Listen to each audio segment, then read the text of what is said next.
కవితతో KTR ములాఖత్. CBI head ఆఫీసులో 20 నిమిషాలు భేటీ. ముగిసిన కవిత కస్టడీ ఇవాళ కోర్టులో హాజరుపరచబోతున్నారట. సో మొత్తానికి అన్న కోర్టులో మన జైలుకు పోయిండు, కవితను కలిసిండు. అంటే ఆమె కస్టడీలో ఉంది కదా, కస్టడీలో ఉన్నప్పుడు వెళ్ళి కలిసిండు. సిబిఐ కస్టడీలో ఉన్న బీఆర్ఎస్ ఎమ్మెల్సీ కవితతో ఆమె అన్న కేటీఆర్ ములాఖత్ అయ్యారు. బావ అనిల్, లాయర్ మోహిత్ రావుతో కలిసి ఆదివారం సాయంత్రం 6 గంటలకు సిబిఐ హెడ్ ఆఫీస్కు చేరుకున్న కేటీఆర్ కవితతో దాదాపు 20 నిమిషాలకు పైగా మాట్లాడారు. ఈ సందర్భంగా సిబిఐ విచారణపై అడిగి తెలుసుకున్నారు. తాము తోడుగా ఉంటామని, ధైర్యంగా ఉండాలని కవితకు భరోసా ఇచ్చారు. అనంతరం భర్త అనిల్తో కవిత కాసేపు మాట్లాడారు. ఈడీ కస్టడీలో ఉన్నప్పుడు మార్చి 21న కవితను కలిసిన కేటీఆర్ తిరిగి 20 రోజుల తర్వాత ఆమెను కలిశారు. కవితకు సిబిఐ కస్టడీ ఆదివారంతో ముగిసింది. సోమవారం ఉదయం 10 గంటలకు అధికారులు ఆమెను కోర్టులో హాజరుపరుస్తారు. చివరి రోజు సుదీర్ఘ విచారణ. కస్టడీలో చివరి రోజైన ఆదివారం కవితను సిబిఐ అధికారులు సుదీర్ఘంగా విచారించారు. ఉదయం, మధ్యాహ్నం 2 దఫాలుగా ఆమె స్టేట్మెంట్ రికార్డ్ చేశారు. లిక్కర్ స్కామ్లో కవిత పాత్ర, ఆప్ నేతలతో మీటింగ్స్, సౌత్ గ్రూప్ ద్వారా హవాలా రూపంలో నిధుల మళ్లింపు పైన ప్రశ్నించినట్టు తెలిసింది. లిక్కర్ పాలసీ రూపకల్పనలో ఎప్పుడు ఇన్వాల్వ్ అయ్యారు, ఎవరి ద్వారా ఎంటర్ అయ్యారు, ఇందులో ఎలాంటి లబ్ధి చేకూరింది అనే అంశాలపై అడిగినట్టు సమాచారం.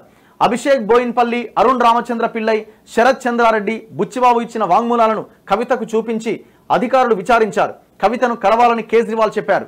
కవితను కలిసిన తర్వాత ఆమె 50 కోట్లు ఇవ్వాలని కోరారు అని ఎంపీ మాగుంట శ్రీనివాసులు ఇచ్చిన స్టేట్మెంట్ పైన ఆరా తీశారు. ఇందులో భాగంగా శ్రీనివాసులు తన కుమారుడు రాఘవ ద్వారా బుచ్చిబాబు, అభిషేక్ బోయిన్పల్లికి 25 కోట్లు ముట్టజెప్పింది నిజమా కాదా అని ప్రశ్నించారు. విజయ్ నాయర్కు 100 కోట్లు చెల్లించామని, ఇందులో 30 కోట్లు హవాలా రూపంలో మళ్లించామని దినేష్ అరోరాకు అభిషేక్ చెప్పినట్టు సేకరించిన వాంగ్మూలాలపైన కూడా విచారించారు. శరత్ చంద్రారెడ్డి డబ్బులు ఎందుకు ఇచ్చిండు, లిక్కర్ స్కామ్తో సంబంధమే లేకపోతే అరబిందో కంపెనీ డైరెక్టర్ శరత్ చంద్రారెడ్డితో జరిగిన లావాదేవీల సంగతి ఏంటని కవితను సిబిఐ ప్రశ్నించింది. మహబూబ్ నగర్లో 14 కోట్ల విలువైన అగ్రికల్చర్ ల్యాండ్ను కొనుగోలు చేయాలని శరత్ను ఎందుకు బెదిరించారు? శరత్ చంద్రారెడ్డికి చెందిన మహిరా వెంచర్స్ ప్రైవేట్ లిమిటెడ్ నుంచి ఈ కొనుగోలు జరిగింది నిజమా కాదా? తెలంగాణ జాగృతికి సిఎస్ఆర్ రూపంలో శరత్ చంద్రారెడ్డి 80 లక్షలు ఇచ్చింది నిజమా కాదా అని ప్రశ్నల వర్షం కురిపించింది.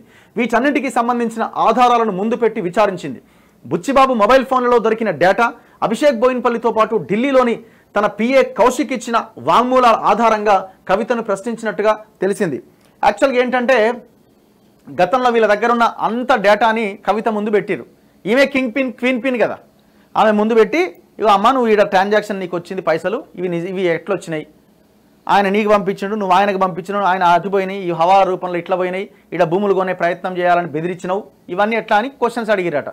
మేడం మరి నీళ్ళు నమిలిందా, ఏం సమాధానం చెప్పింది అన్నది ఇక లోపల ఏం జరిగిందని మనకు తెలియదు. మా మేడం దాటేయడం తప్ప ఏదో ఒకటి చెప్పుడు తప్ప ఇంకా అంత అవకాశం ఏముంది? సారా దందాలో పీకల్లోతో ఇరుక్కుపోయింది.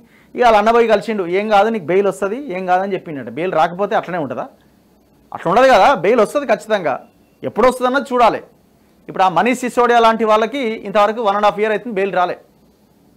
మరి ఈమెకి 6 నెలలు వస్తుందా, ఎలక్షన్లు అయిపోగానే వస్తుందా, సంవత్సరం దాకా ఉంటుందా? వాళ్ళ ఇన్వెస్టిగేషన్ బట్టి ఉంటుంది. ఇప్పుడు మనీష్ సిసోడియాకి సంవత్సరంన్నర అంటే మరి ఈమె కూడా ఆ స్థాయిలో అంతకంటే ఎక్కువనే చేసింది. మరి ఏమైనా ఇన్ఫ్లుయెన్స్ చేస్తారా, మరి ఏం చేస్తారన్నది చూడాలి ఇక.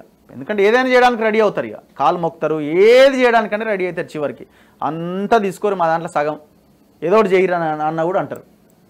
మరి తండ్రి ఎటు పోయిండు? అన్న కలిసిండు, బాగానే ఉంది. మరి తండ్రి ఎటు బాయ్? తండ్రిని చూడాలనుకుంటుంది ఆమె. అరే బిడ్డ అరెస్ట్ అయితే తండ్రి ఇంతవరకు పోకపోతే ఎట్లా అండి? నాకు అర్థం కాదు. సరే బిడ్డ ఎంత పెద్ద తప్పన చేయని, కన్న బిడ్డే కదా, కన్న తండ్రే కదా, అయ్యో పాపం అంటారు కదా.